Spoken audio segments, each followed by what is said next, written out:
coming this morning. And I'm really excited. There's been already a lot of good conversation. And what I was hoping we could do is just spend the next hour or so talking as a bigger group about some of these issues that you think are important and that perhaps we don't discuss enough. Again, I'd like to welcome you. I'm Suzanne McBride. I teach at Columbia College in the South Loop, and I help run a website, a new website, austintalks.org. And I'm also a board member of the Chicago Headline Club. And the Chicago Headline Club, for those of you who aren't familiar with that group, is the local chapter here in Chicago for the National Society of Professional Journalists, which is a 100-year-old group that thousands of journalists belong to nationwide, and the whole point of that group is basically to bring people together and preserve our right to free speech and make sure that people across the country are getting the information they need. So we were lucky enough earlier this year to get a small grant to put on this event. We'll also be putting on a second event in Albany Park sometime in the spring. And again, the idea is to go into a neighborhood and invite some local media folks, which we've done, and then also have people from the community, and I know some of you may be from the West Side and beyond, whatever community you're from, welcome, and get a chance to have you all ask questions of us, offer some conversations, some opinions, some thoughts about what you think we should be doing, how we're doing our job. And what I'm hoping we're going to get out of this too are maybe some good story ideas and people and places and events that you think aren't getting covered and you'd like us to cover. So with that, I would like to just quickly introduce our three panelists. I'm going to start with Isaac on my far right, Isaac Lewis from the North Lawndale Community News. And we're just going to have each of them introduce themselves and talk a little bit about their publication in case you're not familiar with it. And then very quickly we're going to open it up to questions. Hello everyone. I want to thank everyone for braving this new snow that we got out here. I'm the publisher of North Lawndale Community News, which is a publication that has a circulation of 15,000. We cover the west side of Chicago, from Homestead to the city limits, and from North Avenue to 31st Street. We come out once a week. We're based on our stories coming from residents in the area. We also have interns that come from colleges and universities write our stories. We have youth that write stories for our newspaper. And we try to cover those stories that mainstream media would not cover. We focus on the good things primarily, but we know that there are a lot of bad things that go on in the areas that we cover.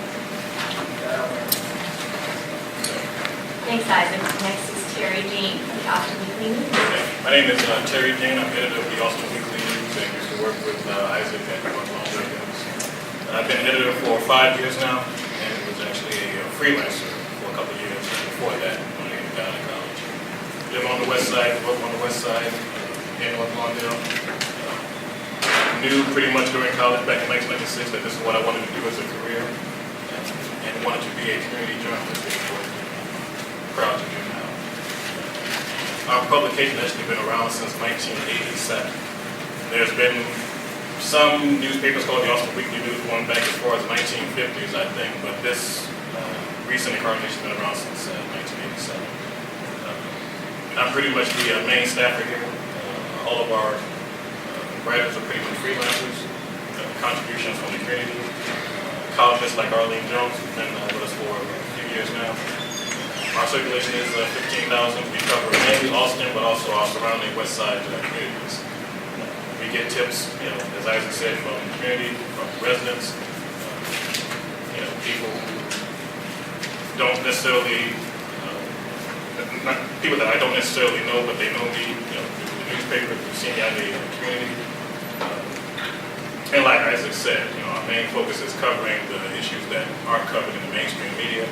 Not covered by sometimes we don't ignore the negative stuff, but we do focus on the positive things.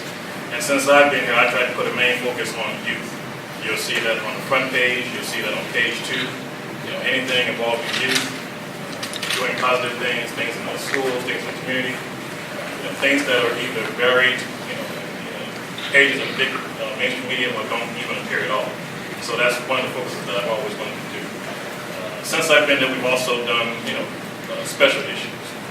This summer, we did a special issue focusing on African American men, men making a difference in the community. And I think that's important for, at least for our newspaper, to devote at least one issue, specific issue to a specific issue going on in the community. We've done a special issue on crime. We did the African American, a male one. There are a few others that I want to do. I want to do one about the family, really focusing on the family and issues affecting the family. That'll be coming up soon. So that's kind of my focus of what I want to do with the as well as just getting the paper out there, letting people know that this is their paper, that they can call me, they can get in contact with us. You don't have to wait to call me on the newspaper. You can see me out in the community, just pull me like everybody else when you say, Terry, something going on over here. We got a program going on at our church that we want you to cover. This is a community newspaper. This is your paper as much as it is, mine. So feel free to talk to me afterwards and we'll have a good conversation. Thank you. And now we have Jan Fountain from Austin Talks. John Fountain. I've been writing for Austin Talks, I'm a commentator. I also teach a course called Community News at Columbia College, where students get to come to Austin and cover stories and turn them in for report, or for grades actually. And what it does is it actually gives students who wouldn't necessarily have the opportunity to come to Austin. They wouldn't know our issues if it weren't for this class.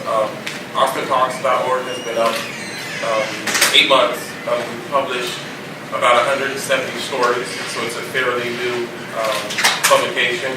But what we aim to do is pretty much take the local aspects of the media and move it online in a place where people say that we don't use technology, but we're proving that different.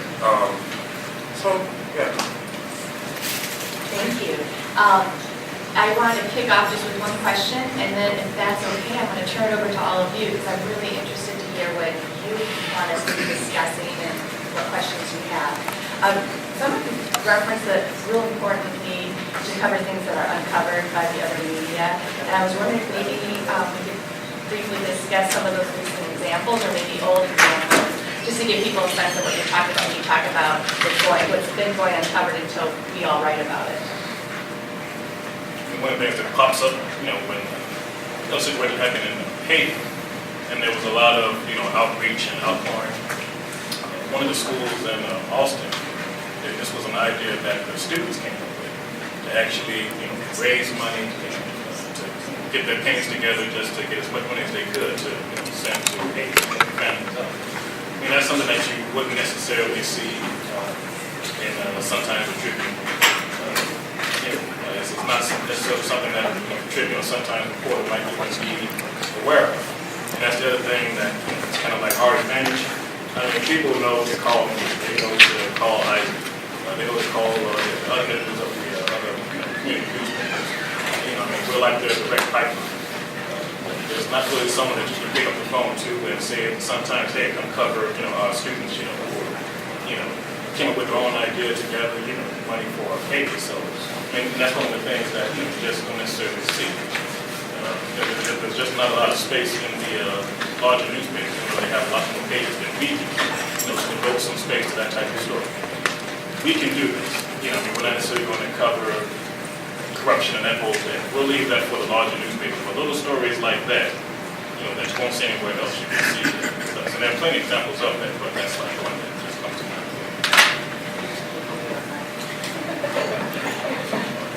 Yes, you do.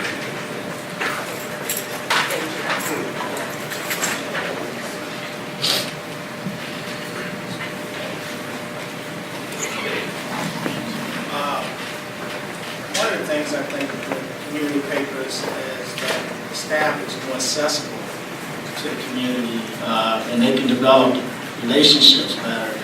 One young lady who was a resident of the Boulevard Management property homes, And you probably remember the story when the building crashed over on Costner, and Cecil Butler was the owner of that management company. And the residents were, well, one resident, she lived on Douglas Boulevard, and she was complaining about the conditions that she was living in, and so she called us over to her house, and we went in and viewed it, and it was just horrible. The doors were broken down on the inside, pests like roaches and rats were very bad. And when we went in there, we just seen it, and they were living in this condition, and this housing unit was managed by HUD also, and Boulevard Management. But she couldn't get her story in a paper like this. Sometimes you think they would draw attention, but I guess she felt had a better relationship with me because she calls me up, Isaac this. So it's probably kind of hard for them to call someone at the Sun-Times or the Tribune and actually know that person, to be able to, and especially the person that has the decision of what the story goes in and goes out. Because usually if you go to the Sun-Times, you have to go to the reporter, and then they have to pitch their story to the editor. But to me, they just come and ask me, and then I'll assign someone to do that story.